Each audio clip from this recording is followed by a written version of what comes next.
Diz o ditado que discutir política, futebol e religião não dá certo.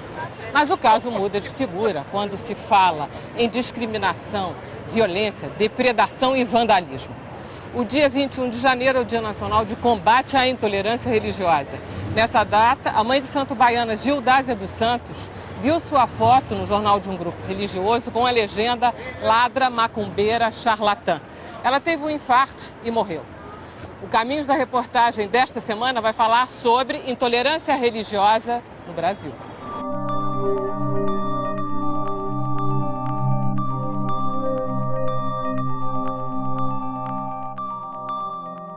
Eu não conheço alguma religião que seja totalmente tolerante, aberta e fraternal com as demais. Todas as religiões, elas têm a veleidade de serem as donas da verdade.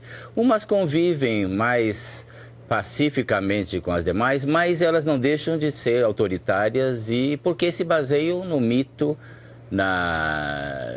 e a fé, como diz o apóstolo Paulo, ela é cega. A maior ameaça à paz mundial é a intolerância entre homens. Então, acredito que se queremos combater a intolerância, é preciso de mais tolerância. É preciso mais paz consigo e paz em relação com o outro. A intolerância é uma coisa do homem, né? Ela não é de Deus. Ninguém pode, em nome do Criador, dizer que é melhor do que o outro. Levando em conta, inclusive, que ele começa a sua obra da criação pela África. Foi lá que ele criou o primeiro homem. Então, toda essa visão do respeito ao Criador, das forças da natureza, que vai se mudando de acordo com cada povo que vai migrando para um lado e para o outro e começa a ter uma forma diferente de reverenciar a Deus, mas ninguém pode dizer que tem uma forma melhor, porque isso já é elemento do próprio homem. O homem no seu código moral, o homem naquilo que ele acredita, naquele que ele tem como valor, ele acaba dizendo que um é melhor do que o outro, uma coisa é menor e a outra coisa é mais importante. E aí vem da ambição, do ódio, né? E do poder. Porque, na verdade, a intolerância ela tem a ver com poder. Sempre há alguns julgando o seu posicionamento como saudável, como útil, como necessário, e outros realmente querendo menosprezar aquilo. Aí o lado é pouco importante, porque é uma guerra onde ninguém tem razão. Aliás, ninguém tem razão numa guerra. O primeiro princípio de qualquer intolerância, que seja religiosa, que seja por gênero, que seja por uma ideia de raça ou de cultura, ela tem que imediatamente ser abolida e tratada antes que cresça. É como ervas daninhas num jardim. Você não deixa elas crescerem porque depois elas tomam conta. A intolerância religiosa é algumas pessoas isoladamente que não estão preparados, que não fizeram um curso para o pastorado, que entra dentro de uma parte chamada fanatismo. Então, não quer dizer que isso aí seja os evangélicos, sejam os religiosos do nosso país. O fato de discordar é um direito de qualquer pessoa. É um direito seu de discordar de mim, é o direito meu de discordar de ti. Porém, não é direito nem meu, nem o teu, nem de ninguém, desrespeitar um ao outro. No Brasil, as principais vítimas da intolerância religiosa são os seguidores dos ritos de origem africana, como a Umbanda e o Candomblé. Isso não quer dizer que os judeus, os católicos, os muçulmanos, budistas, espíritas, evangélicos estejam a salvo de eventuais perseguições. Tudo começa quando alguns homens se consideram melhores do que outros. A minha religião é a verdadeira, o meu Deus gosta mais de mim do que de você, e aí começa a intolerância religiosa. Eu acho que o que aumentou foi a visibilidade das situações de intolerância. O que aumentou, e isso é bom, é o debate sobre o assunto. Não é? Porque a existência de mesclas e misturas, etc., não assegura uma convivência pacífica sempre. Não é? Uma tolerância cotidiana absoluta. Não é? Em diversas situações que muitas vezes têm origem não religiosa, mas social, esse tipo de preconceito aflora. Nós até vivemos numa situação mais ou menos tranquila. Porém, nós não estamos completamente cobertos, não é? Para que isso não aconteça aqui no Brasil. Não é? Então, nós temos que tomar esse cuidado, essa cautela, para que as religiões possam compartilhar, possam ser harmônicas, possam viver em paz, para que a gente não possa ser impregnado, não é, por esse clima de intolerância que se apresenta em muitos países. A gente vem num crescente desses números, mais de 500% a cada ano de aumento das denúncias. No ano de 2011, nós tínhamos 15 casos, quando começou isso, que a gente registrou assim, praticamente os 2 últimos meses do ano. Para você ter uma ideia, no ano de 2012 já pulou para 109 casos registrados no Disque 100. Em 2013, 228 casos. E até o momento nós temos 154 casos em 2014. O Rio de Janeiro, segundo pesquisas recentes, é o segundo estado mais intolerante do Brasil. No município de Duque de Caxias, no Rio de Janeiro, este terreiro de candomblé já foi atacado 8 vezes. O vandalismo começou com a destruição de símbolos religiosos e foi se agravando. No último ataque, o local foi incendiado. Foi por volta de 1h30 da manhã, eu estava em casa, dormindo, só estávamos eu e meu filho, quando o vizinho começou a me gritar: Dona Conceição, seu barracão está pegando fogo. Quando eu saí na porta, eu já vi as labaredas de lá de baixo. Eu falei: não, agora não tem mais nada, destruiu tudo. Agora não vai sobrar mais nada. Em Salvador, uma pedra sagrada para as religiões de matriz africana tem sido constantemente atacada. A Pedra de Xangô, como é conhecida, era cultuada também pelos indígenas e, nos tempos coloniais, ficava na área de um quilombo. A gente tem constantemente observado pichações. Recentemente, houve aqui o despejo de cerca de 200 quilos de sal. Né? E isso é uma prática que a gente já enfrenta em Salvador, nos terreiros, com a invasão de terreiros, se jogar sal e enxofre nos assentamentos, né? Dizendo que isso vai tirar o demônio que ali existe. Né? Ou seja, é aquela coisa, aquela tentativa de demonização do candomblé, e que a gente vem lutando, né, para acabar com isso, né, estipar isso da nossa sociedade, porque isso tem trazido muitos problemas, e podem, inclusive, ocasionar, vamos dizer assim, um dano muito maior a este monumento sagrado e talvez até irreversível.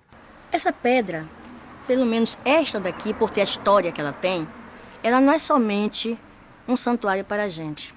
É um presente deixado pelos nossos ancestrais, para que nós consigamos sentir a energia desse orixá e dar continuidade às nossas oferendas, às nossas adurá, que significa rezas, certo? E vir aqui, como a senhora está vendo, colocar oferendas, né? E fazer nossos pedidos a esse orixá.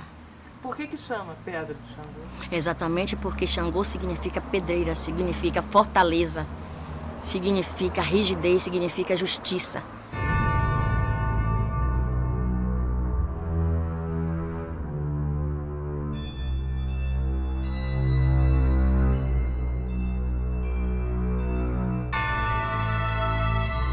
A intolerância religiosa não atinge apenas as religiões de origem africana.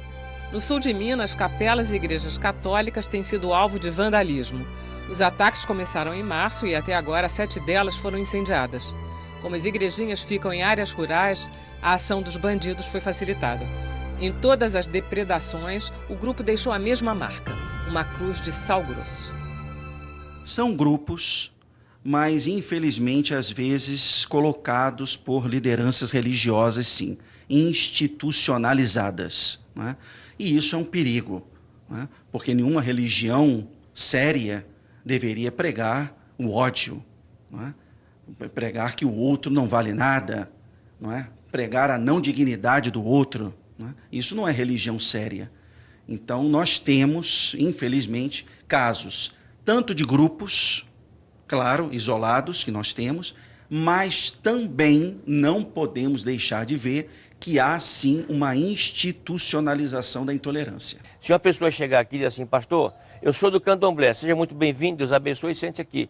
Então, se ele está aqui na minha igreja, ele vai ouvir a palavra de Deus. Eu não vou agredir a ele. Eu vou falar da palavra de Deus. Eu não vou falar contra os guias deles, eu não vou falar que a religião dele não presta, que a religião dele é errada. O país, ele é laico. Então isso tem que ser completamente respeitado. Então, quando você vê um caso de uma igreja evangélica, ela lutou contra uma pessoa que era do candomblé, que era da macumba, seja o que seja, ele está completamente errado. Uma questão também que tem sido recorrente, está se registrando com certa frequência, é a utilização de meios de comunicação, como TVs e rádios, para promoção e ataque a diferentes religiões, diferentes segmentos religiosos. É um ato de intolerância, é um ato de violência, né? Porque você tá promovendo, você está fazendo proselitismo ali da sua religião, usando um veículo público e impondo, né, ao mesmo tempo, que o outro faça adesão a esse processo, né? Há que se ter uma política mais séria de concessão dessas emissoras e desses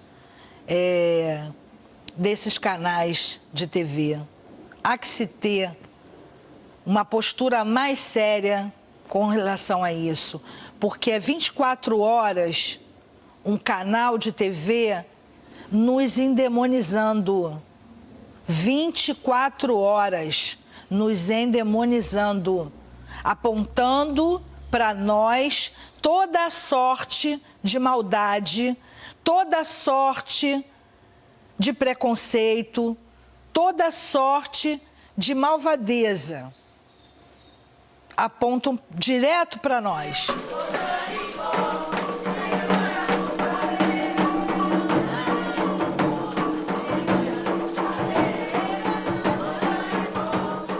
No Rio de Janeiro houve casos na Ilha do Governador, em áreas aqui da própria Zona Oeste, onde pessoas armadas, que é uma coisa muito contraditória, né? Que algumas pessoas que se dizem, vamos dizer, maus evangélicos, se dizem traficante evangélico, imagina, expulsa, proíbe de tocar Umbanda e Candomblé. Isso é uma contradição, porque quando você muda de vida para uma religião, você está disposto a deixar a sua vida preguiça para trás e ser uma nova pessoa, naquilo que você acredita. Esse é um fato concreto. Na Ilha do Governador, várias casas foram fechadas, há problemas ali naquela região do Vaz Lobo, na zona da Leopoldina, né? Tem lugares que você não pode andar de branco. A ampla maioria dos casos diz respeito a acusações verbais, né? A manifestação de ódio e acusações verbais e ameaças, principalmente, né? Todas no sentido de repressão e de limitação à prática religiosa do outro. Os preceitos das Assembleias de Deus em nosso país, no Brasil, nossa regra de fé é a Bíblia Sagrada. É o que nós seguimos. A nossa Convenção Nacional das Assembleias de Deus, as nossas lideranças nos ensinam a amar acima de todas as coisas, fazer o bem sem olhar a quem e praticar toda sorte de bem que se possa fazer na terra. Não falamos mal de nenhuma religião, não falamos mal de nenhum segmento que seja religioso ou não religioso. Mas há conflitos maiores, exemplo, se esses 3 meninos que você viu aqui, né, aqueles 3 ali, se entrar no ônibus, com certeza ele vai ouvir um tá amarrado. Vocês vão tentar desrespeitá-los. Né? Esse é um dado importante. Há conflito na escola. Aqui está uma menina que passou por isso, né? E há conflito nas relações de vizinho. Né? Há em famílias. Você tem famílias que pessoas que casam e a pessoa não vai na igreja porque... Isso não é nem entre nós, na verdade, né? Tem uma pessoa que não vai na igreja católica porque acha que lá adora. Não é isso? Não vai, que é um absurdo. Basicamente, hoje a gente tem um número muito significativo, mais de 40% das denúncias que chegam para nós vêm contra religiões de matriz africana. Falar de intolerância é falar de desrespeito, né? Eu, como cristã, aprendi a respeitar o meu próximo como ele é. Esse é o ensinamento de Jesus. Ama o próximo como a ti mesmo. E casos de intolerância eu tenho na minha própria família. Mesmo eu sendo cristã, eu tenho tios, tenho primos e outros parentes que são de cultos de matrizes africanas, né? E eles sofrem intolerância se estiverem trajados dentro do ônibus ou dentro do metrô. Eu tenho uma tia que ela tem trauma de andar de metrô justamente porque ela foi hostilizada. Não é exatamente 100% que não tolera o candomblé, certo? Agora mesmo, amanhã vamos ter uma reunião no meu Ilê Axé, de pastores pentecostais que vão pedir desculpas por outros evangélicos que com certeza não foram eles que fizeram o crime de intolerância com sal. Mas por eles serem dessa religião, eles vão pedir desculpas e procurar fazer mais adiante um seminário para ver se conseguimos a união das religiões. São casos completamente isolados. Volto a repetir, os pastores em nosso país, o Brasil, são pastores, seja a Convenção Batista, as Assembleias de Deus, metodistas, congregacionais. Então são pessoas, todas as denominações procuram preparar seus pastores. São pessoas isoladas que simplesmente abrem um trabalho, não têm simplesmente nenhum preparo teológico, então começa a fazer certos tipos de bobagem. O Brasil todo repudiou quando o pastor chutou a santa. Nossa convenção repudiou, todos nós repudiamos. Então, o católico é para ser respeitado, a pessoa que é do candomblé é para ser respeitado, a afro-brasileira é para ser respeitado. Poucas gerações atrás, eles que eram as vítimas, né, da intolerância religiosa. Eles que sofreram apedrejamento, fogueira, não é, toda uma demonização por parte da igreja dominante e da igreja católica. Porque a igreja católica proibia que até os nossos prédios de culto tivessem um formato de igreja, formato tradicional. Então, aquilo, queimaram bíblias nas praças públicas e as igrejas brigavam entre si também. Às vezes o alto-falante da igreja católica entrava em briga com o alto-falante da igreja evangélica e eles discutiam. Ninguém tinha razão, porque eles estavam perturbando a paz de uma cidade do interior, que a minha experiência vem do pequeno interior de São Paulo, e estavam perturbando aquilo tudo com uma coisa que não nos interessava. Eu tenho casos que eu não posso nem contar porque são atravessados por palavras que, se tirarem, perde o sentido, e se não tirarem, criam a censura. É fundamental que as igrejas, sobretudo essas neopentecostais, que elas aprendam o ensinamento de Jesus, que foi tolerante. Esses grupos minoritários, que são grupos minoritários, não são majoritários, mas fazem muito barulho. Né? E aí uma coisa que eu gosto de dizer é que é pelo silêncio dos bons que eles cresceram. Então nós temos que reagir, não para fazer uma campanha contra eles, não para estigmatizá-los, não para persegui-los, mas para fazê-los aprender a nos respeitar e respeitar a diversidade, que é muito bom para a sociedade brasileira. Se eu me sinto seguro comigo mesmo, eu posso me dar o luxo de ser seguro. Não me sinto ameaçado por aqueles que seguem um outro caminho. A transformação começa na educação. E nós temos que educar primeiro quem? Os nossos educadores. Porque eles não sabem. Porque eles têm discriminação em si.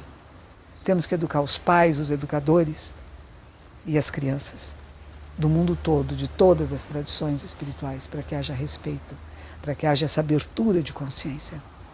Pode seguir a sua religião, eu sigo a minha, mas não vamos mutilar ninguém, vamos combinar? Ninguém mutila ninguém, ninguém vai fazer guerras, ninguém precisa fazer violências por isso. Siga o seu caminho, respeite os outros que têm outro caminho.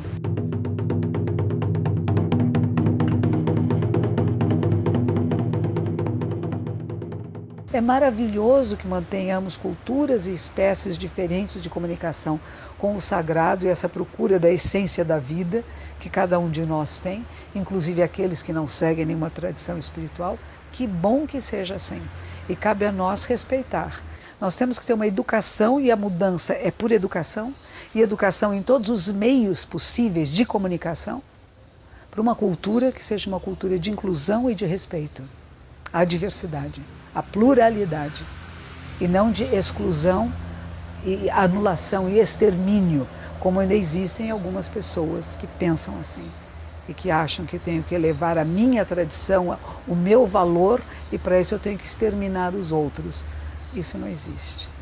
Isso é um passado da humanidade, é uma maneira antiga que nós não precisamos mais dela. Nós não precisamos mais dessa violência. Nós podemos conviver em harmonia.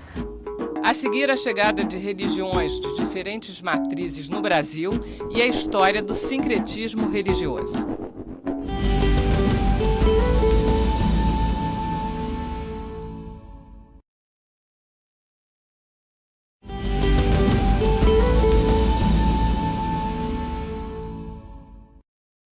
Em todo o mundo, poucos países como o Brasil apresentam tamanha diversidade religiosa. Mas como se deu essa transformação desde a chegada dos colonizadores até essa fé globalizada dos dias de hoje?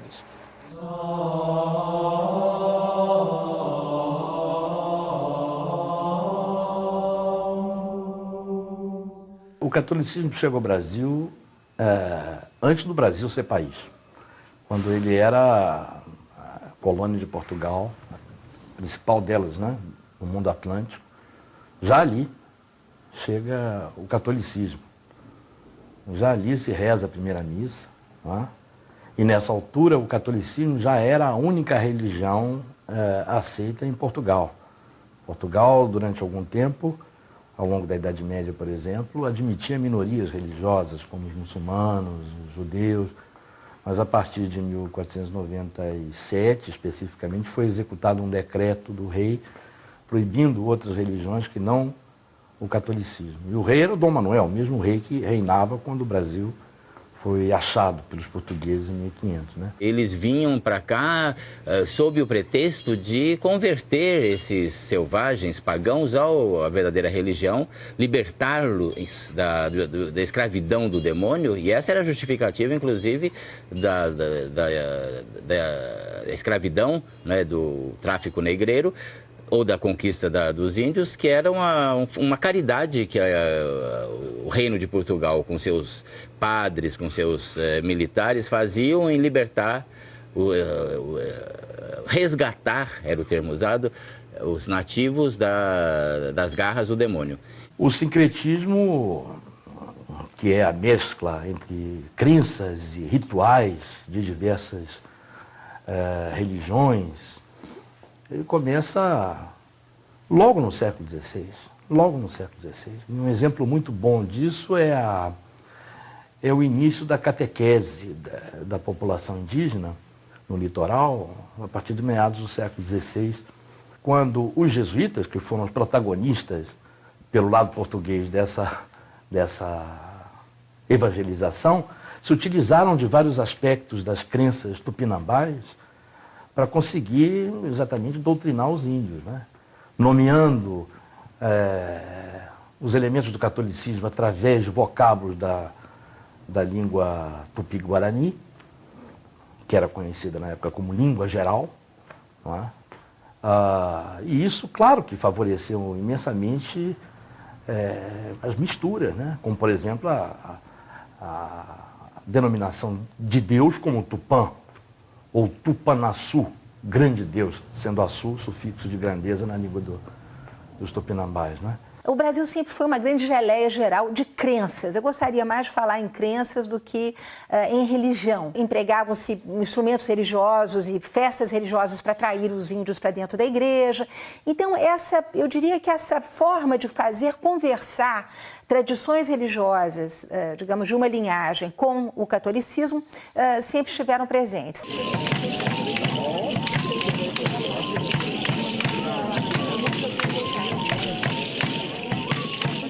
No caso das religiões africanas, é claro que isso acompanha o crescimento do tráfico. É coisa do final do século XVI e ao longo do século XVII, quando a escravidão africana prevalece na produção colonial, na economia colonial, nas regiões litorâneas, que exportavam açúcar, tabaco, etc., né?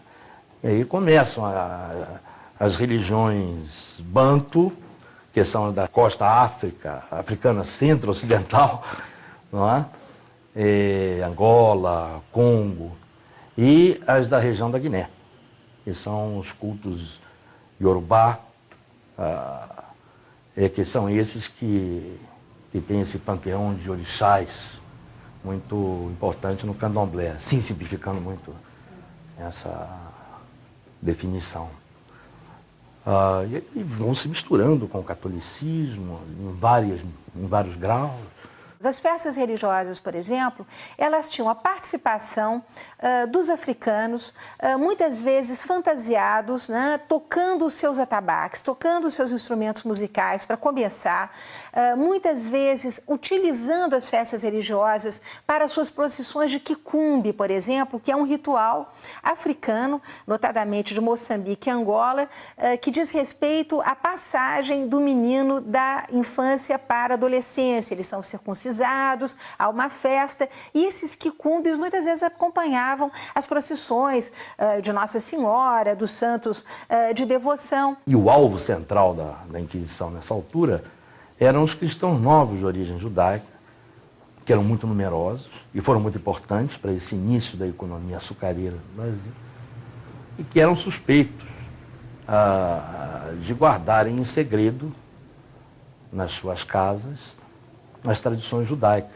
No Brasil colonial, eu diria que sim, a convivência entre crenças diferentes foi mais viável, menos pela maior ou menor tolerância dos que governavam o Brasil, dos poderes locais, dos senhores, etc., e mais porque a Inquisição vigiava de longe. Não tinha um tribunal da Inquisição instalado no Brasil, como tinha na América Espanhola. A partir já de 1880, 1890, basta a gente pegar um texto como o do João do Rio, para nós percebermos claramente como há uma espécie de grande mobilidade, né, entre as mais diversas crenças. E o que nós vamos perceber, sobretudo através da circulação dos jornais, é que era muito comum, por exemplo, as pessoas saírem da Igreja dos Capuchinhos, que era no centro do Rio de Janeiro, atravessar a rua e ir para o terreiro do Pai Gambá, que era ali na frente, onde as pessoas iam fazer exatamente o mesmo pedido, né? Um marido para suas filhas, um bom casamento, recuperar um marido fujão, uma situação econômica que não tivesse em bom estado. E nós vamos ter também uma espécie de inversão da sociedade escravista nesses terreiros, porque nesses terreiros quem dá as cartas é o negro escravo e quem obedece é o senhorzinho branco ou a iaiazinha branca que vai ao terreiro solicitar favores.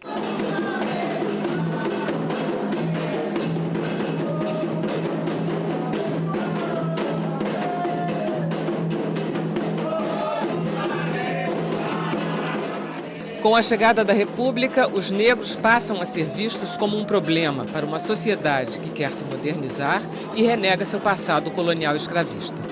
O Brasil se torna um país laico, ou seja, sem religião oficial.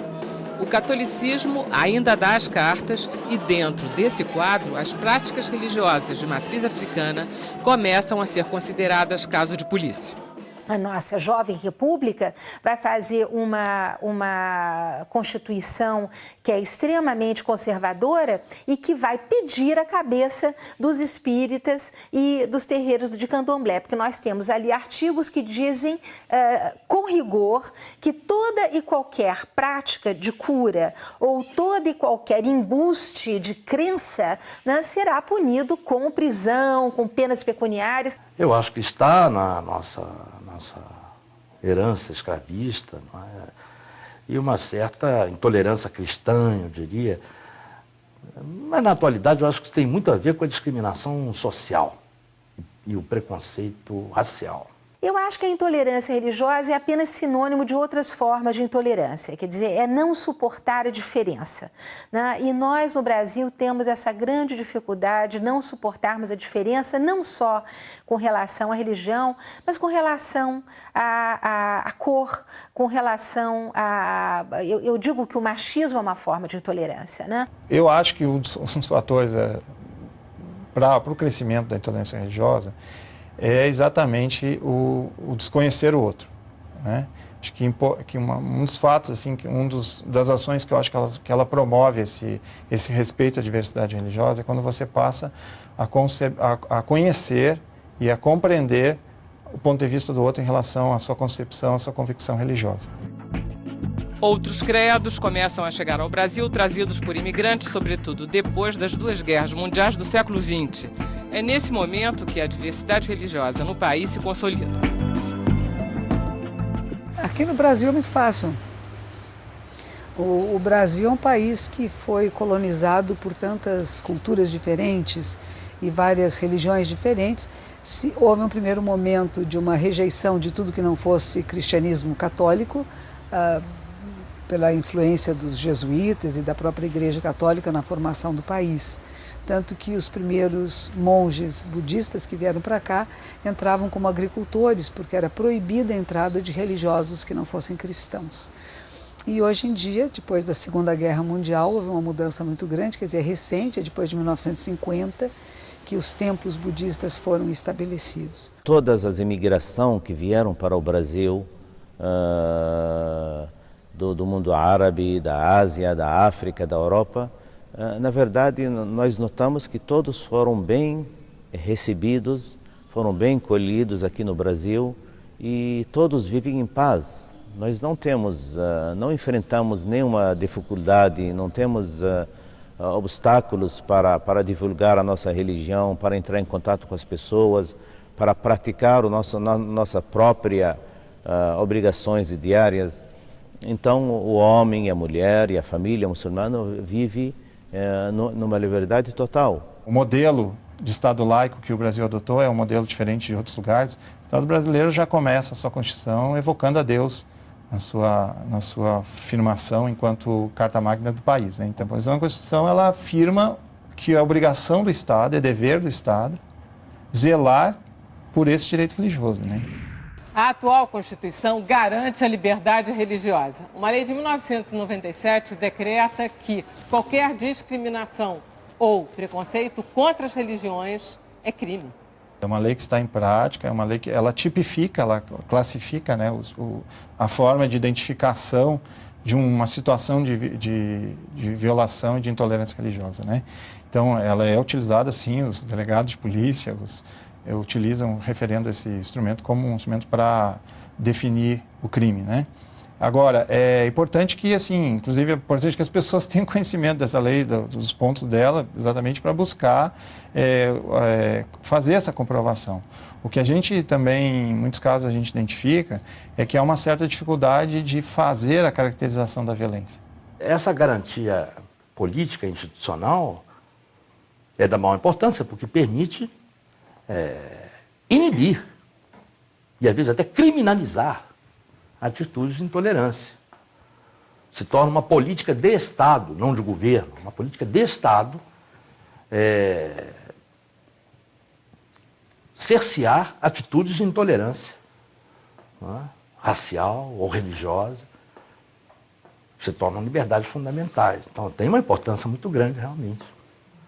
No próximo bloco, histórias de tolerância e boa convivência entre os muitos credos que existem no país.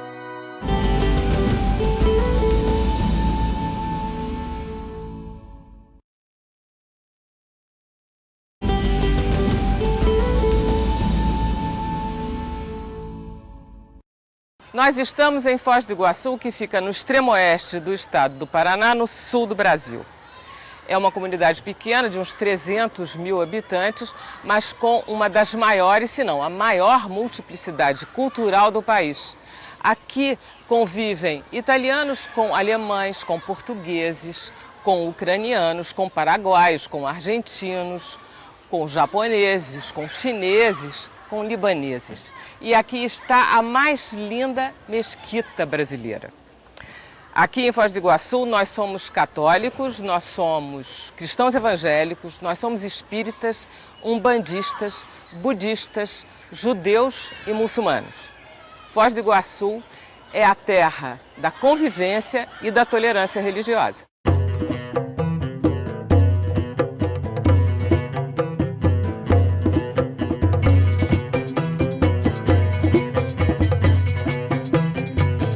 Uma das explicações para a junção de tantas religiões é o fato de Foz do Iguaçu ficar na região conhecida como Tríplice Fronteira, onde Argentina, Paraguai e Brasil se encontram às margens do Rio Paraná.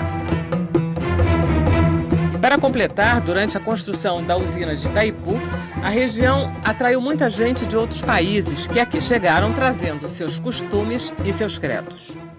Temos libaneses, sírios, palestinos, temos alguns africanos, tem do Paquistão, alguns paquistaneses que moram na região.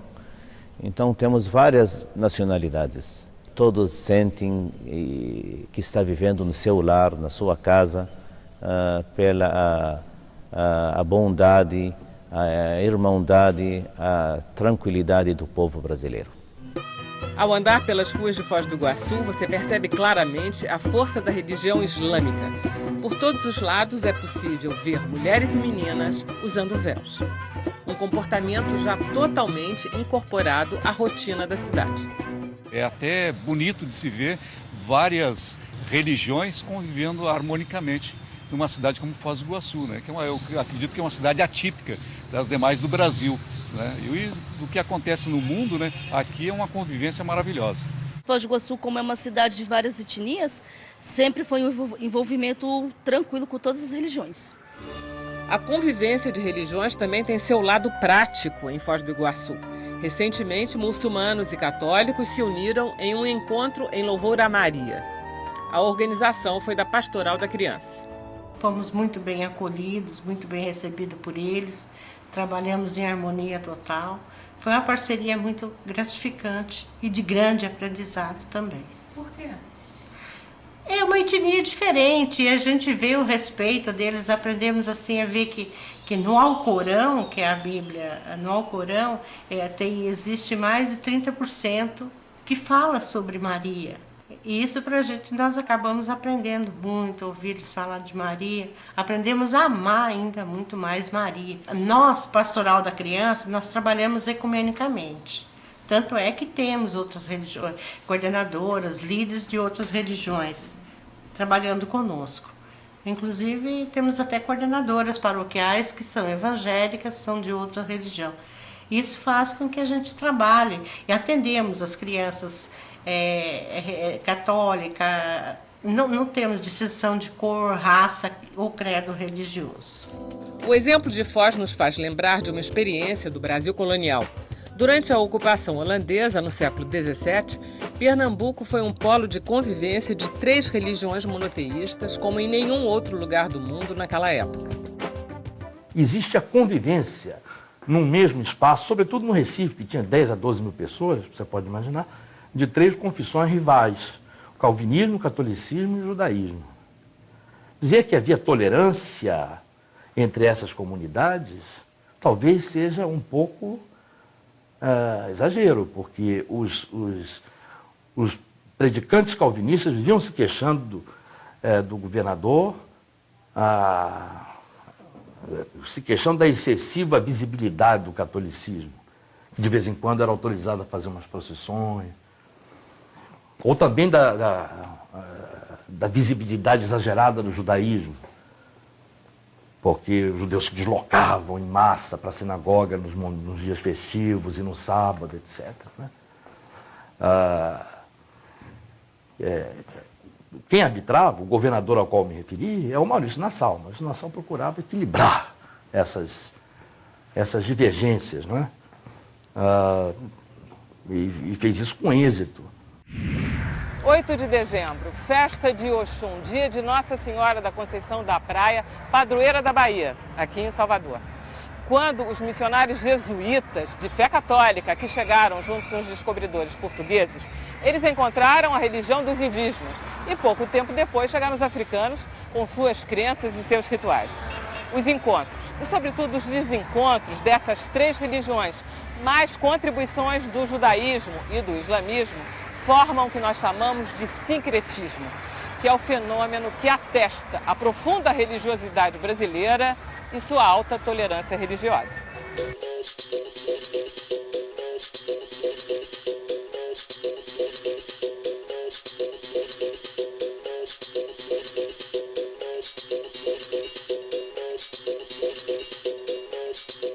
E não há mesmo no Brasil um local mais apropriado para exemplificar o sincretismo do que Salvador, na Bahia.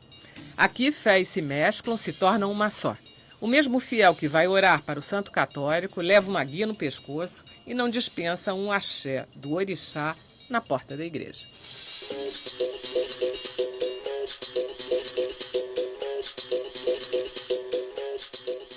Uma vez um historiador francês me disse isso com muita clareza. Vocês têm uma tradição nessa matéria que nós europeus não temos.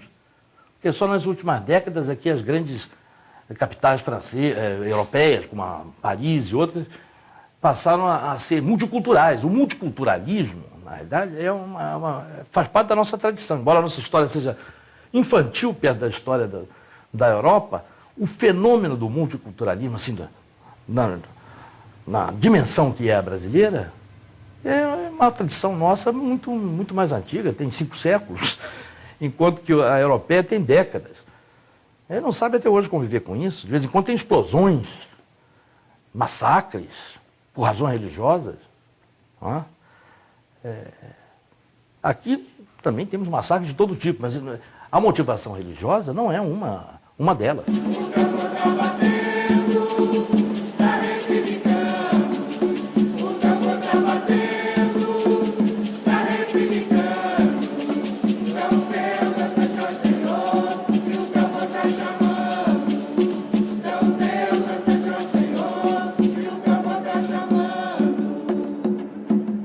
Em muitos pontos do país é possível ver na prática a união de católicos e seguidores de religiões de matriz africana. Nesta igreja de Porto Alegre, o pessoal do candomblé é acolhido de forma plena. A celebração reúne padre, pais e mães de santo. Grupos de ambas as religiões participam até mesmo da lavagem da escadaria da igreja, seguindo a tradição da Igreja do Bonfim, na Bahia. Na igreja de São José, em São João do Meriti, no estado do Rio, uma experiência similar. Os cantos são embalados pelo som de atabaques e o ofertório é diferente de uma cerimônia católica tradicional.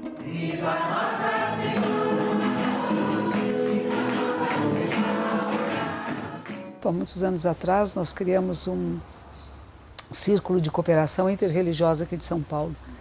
E eu fui uma das fundadoras, junto com vários outros religiosos, né?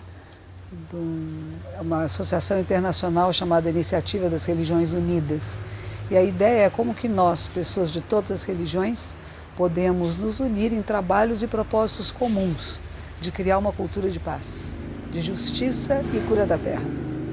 Então, os 3 princípios que nos unem é isto: criar uma cultura de paz, de justiça e cura da terra. E o nosso grupo tem pessoas de todas as tradições espirituais.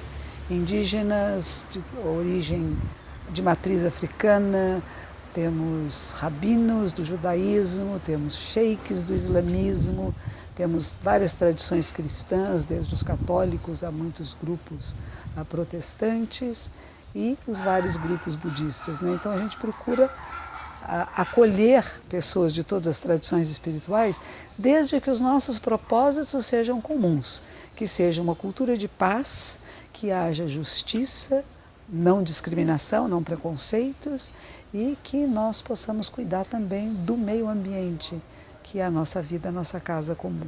Eu vejo, em parte da Igreja Católica, né, na sua postura, mudando com relação a isso, né? Você vê o caso aqui do Rio de Janeiro, né? É inegável. Quando o arcebispo do Rio, na visita do Papa, promove o meu encontro com o Papa, isso é um dado histórico e novo. Não é? Porque é uma religião que historicamente sempre foi perseguida.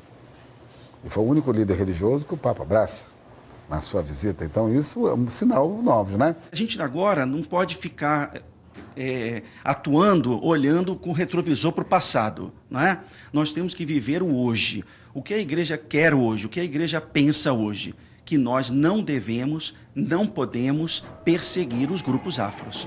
Aqui no Rio de Janeiro, quem contribuiu muito para que os terreiros de Umbanda e de Candomblé pudessem se regularizar perante os órgãos públicos foi a PUC. O departamento da PUC, de Direito da PUC, os advogados da PUC, os professores da PUC, fizeram uma cartilha e ofereceram aos grupos afros para que eles pudessem ter ali um mecanismo de regularizar os seus terreiros, para que eles pudessem gozar das mesmas imunidades e dos mesmos direitos que a Constituição Federal dá à Igreja Católica. respeitamos a cada cidadão brasileiro, porque é um país laico, e temos esse respeito tremendamente a todas as vidas. Não é possível vivermos com comportamentos do século XIX quando estamos no século XXI. Agora, eu diria que a intolerância é, de fato, um comportamento muito individual, e eu diria que ela passa pelas intolerâncias com S. Intolerâncias sempre no plural. Eu acho que quem é intolerante com uma coisa é intolerante com todo o resto. E é isso que nós temos que mudar. Nós não vamos fazer uma sociedade democrática e cidadã se continuarmos convivendo com isso. Eu acho muito difícil a convivência de homem com homem. E a religião tem atrapalhado mais do que ajudado. É muito difícil, porque a gente se irrita com facilidade. Nós sempre queremos ter razão. Os nossos dogmas são os únicos que devem ser respeitados.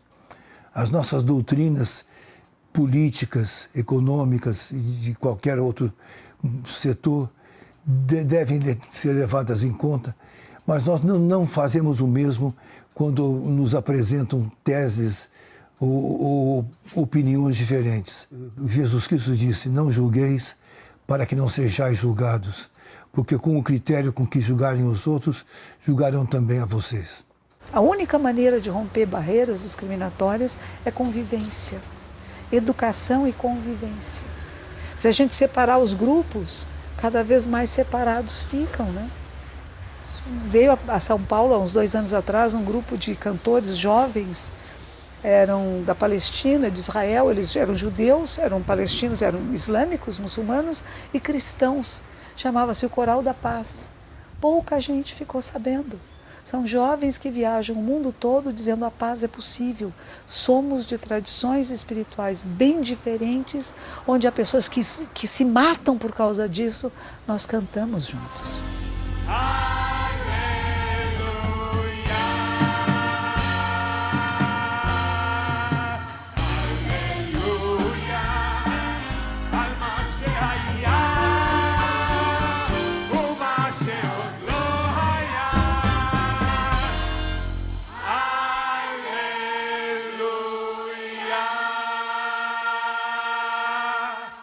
Não é completamente fiel uma pessoa até que ela goste para o seu próximo o que gosta para si mesmo. Então, da mesma forma que eu não gosto que alguém me imponha algo, me force a fazer algo, eu também não posso desejar isso para outra pessoa. Então, dessa forma, através do respeito, respeitar a sua honra, respeitar a sua propriedade, respeitar a sua consciência, respeitar a sua liberdade, respeitar a sua família, respeitar os seus direitos, se eu aplicar isso na minha vida prática, no meu cotidiano, eu serei respeitado da mesma forma. Então, não haverá injustiça. E assim nós poderemos realmente conviver em paz numa sociedade pluralista, numa sociedade multicultural, multirreligiosa. Como é que você vai viver com culturas que têm códigos diferentes numa sociedade como a nossa? É fazer com que ela compreenda, que ela se abra o diálogo para compreender que tem culturas que são totalmente diferentes, como a dos indígenas. Então, obviamente, você tem que ter espaço para essas culturas dentro da democracia brasileira. É maravilhoso que mantenhamos culturas e espécies diferentes de comunicação com o sagrado e essa procura da essência da vida que cada um de nós tem, inclusive aqueles que não seguem nenhuma tradição espiritual. Que bom que seja assim. E cabe a nós respeitar. Nós temos que ter uma educação, e a mudança é por educação, e educação em todos os meios possíveis de comunicação, para uma cultura que seja uma cultura de inclusão e de respeito à diversidade, à pluralidade, e não de exclusão, e anulação e extermínio, como ainda existem algumas pessoas que pensam assim, e que acham que tenho que elevar a minha tradição, o meu valor, e para isso eu tenho que exterminar os outros. Isso não existe. Isso é um passado da humanidade, é uma maneira antiga que nós não precisamos mais dela. Nós não precisamos mais dessa violência. Nós podemos conviver em harmonia. Shalom é paz. Shalom também é tolerância. Shalom e tolerância andam juntos. É um casamento. Shalom. E Deus é um só. Vamos trabalhar harmonicamente e fazer o bem às pessoas sem olhar quem. Que o Deus é um só e isso que importa.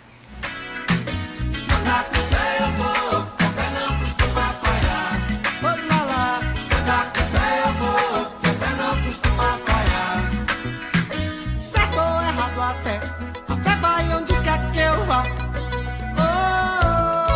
A pé ou de avião. Mesmo a quem não tem fé, a fé costuma acompanhar. Pelo sim, pelo não. Andar com fé eu vou, que a fé não costuma falhar. Andar com fé eu vou, que a fé não costuma falhar. Oh lá lá. Andar com fé eu vou, que a fé não costuma falhar. Andar com fé eu vou, que a fé não costuma falhar. Oh lelê, vamos lá. Andar com fé eu vou, que a fé não costuma falhar. Com fé eu vou, que a fé não costuma falhar. A fé não costuma falhar. Com fé eu vou, que a fé não costuma falhar.